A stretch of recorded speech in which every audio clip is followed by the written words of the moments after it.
Okay, so I'm with Jen Hartman. She has experience with the implementation of the project before. So Jen, tell me about your previous experience with telemedicine, specifically in diabetic retinopathy.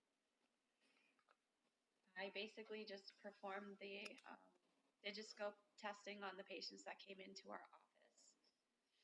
Yes, and what type of camera was that? Honestly, I do not remember. What the camera did, how it works?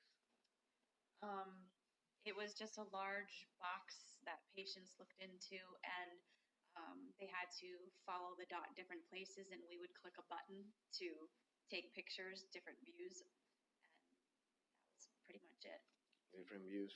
Okay, so it was like a multi-fields retinal photos, don't you think?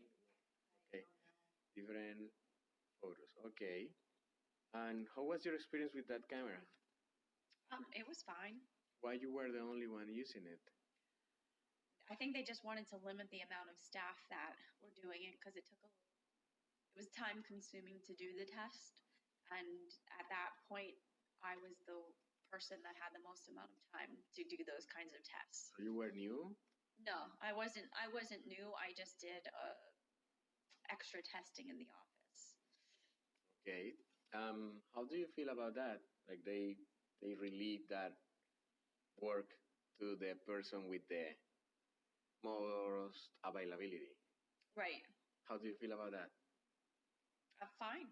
Fine? Mm-hmm. Comparing your camera with this one, what do you think? It definitely seems like it would be a lot easier, a lot faster. And everybody can do it or not? This one, yes. Okay, okay. So why that program fails? I believe, if I remember correctly, that the equipment just became obsolete. And at that time, at that point in time, we just didn't really do enough of them to make it cost effective to update it. And there's probably other things that I'm not aware of as well. Mm-hmm. Okay, okay. So in that time when you were using the camera, there was a period where it was satisfying and like enjoyable Yes. to do it. Okay, I want you to remember that time and let me know if there were some barriers